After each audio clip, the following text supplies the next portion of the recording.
இதெல்லாம் பாருங்க, சும்மா கேட்பாங்க மோடிஜி இத்தனை ஃபாரின் விசிட் போறாரு, யாரோ ஆர்டிஐல சவுதி அரேபியா போனார். ஆமாங்க, நம்ம நாட்டினுடைய தலைவர், நம்முடைய பிரதமர் சவுதி அரேபியாவுக்கு போயிட்டு ரோட்ல டென்ட் போட்டா தங்க முடியும்? அவர் ரிட்ஸ் கார்ல்டன்ல தான் தங்குவார். அது நாட்டினுடைய பெருமை, நாட்டினுடைய அடையாளம். காங்கிரஸ் கட்சிங்க பாருங்க, ஆர்டிஐ பாருங்க, மோடிஜிக்கு 16 கோடியா செலவாகும் ஒரு டூருக்கு, இத்தனையா போய் தங்குவாங்க. சவுதி அரேபியாவோட ரிட்ஸ் கார்ல்டன் காஸ்ட்லியா இருந்தா அதுக்கு நாம என்னங்க பண்ண முடியும்? நம்ம நாட்டினுடைய பிரதமர் போய் சாதாரண வீட்டில் ஏர்பிஎன்பி கெஸ்ட் ஹவுஸ் போட்டு, இந்த ரூம்ல மோடி, இந்த ரூம்ல என்எஸ்ஏ, இந்த ரூம்ல.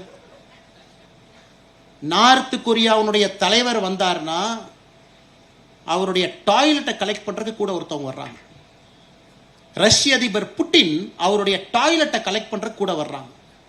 அவருடைய டாய்லெட்டு கூட இன்னொரு நாட்டுக்கு மாட்டக்கூடாது, ஏன்னா அதிலிருந்து ரிசர்ச் பண்ணி பாடியினுடைய கட்டை கண்டுபிடிச்சு நோயை கண்டுபிடிச்சு விஷம் வச்சிருவானுங்க. அப்படிங்கறக்காக அவங்க டிராவல் பண்ற டூர் என்கரேஜ் பாருங்க. அமெரிக்கானுடைய அதிபர் வந்தாருன்னா அவருடைய பிளேன் இறங்கும் பொழுது 2-3 பிளேன் இறக்குறாங்க. ஃபர்ஸ்ட் பிளேனை திறந்தோடனே பீஸ்ட் நமக்கு அவர் கார் வெளியே வருது. என்னையா கார்லாம் கொண்டு வந்திருக்கு? எங்க ஊர்ல கார், எங்க அதிபர் எங்க கார்ல தான் போவார், லிங்கன்ல தான் போவார், பீஸ்ட்ல தான் போவார்.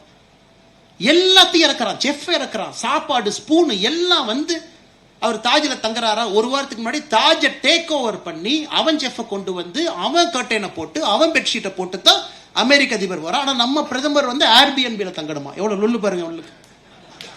இதெல்லாம் நம்ம we have to understand the context. ஒரு வேர்ல்டு லீடர் ஆன பிறகு அவர்களுக்கு பிரச்சனை இருக்கத்தான் செய்யும். இன்னும் பார்த்தீங்கன்னா அமெரிக்கா பிரசிடென்ட் ஒரு இந்தியாலேயே ஒரு ஹோட்டல்ல தங்குறாங்கன்னா அது எந்த நாடாக இருந்தாலும் அவங்க யாரும் ஒட்டு கேட்க கூடாது என்பதற்காக ஒரு பிளாங்கெட் கொண்டு வர்றாங்க, அந்த ரூமை ஃபுல்லா போர்த்திடுறாங்க.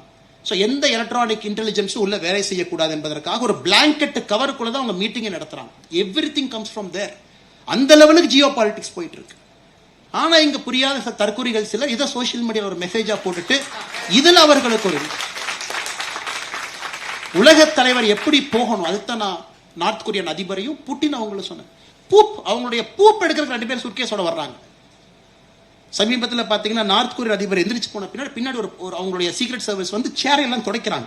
என்னையா சேர் எல்லாம் துடைக்கிறான்னா, எங்க தலைவர் ஃபிங்கர் பிரிண்டரை எடுத்துட்டீங்கன்னா, எங்க தலைவர் வேர்வையை நீ எடுத்துட்டீங்கன்னா டிஎன்ஏ கண்டுபிடிச்சிருவீல்ல, அதையும் நாங்கள் விட மாட்டோம். அந்த அளவுக்கு ஒரு நாடு இன்னைக்கு இந்தியாவுக்கு தேவை. Modiji is a world leader. அவர் சப்ராசி கிடையாது, ரோட்ல இருக்கக்கூடிய யாரும் கிடையாது, வேர்ல்டு லீடர்.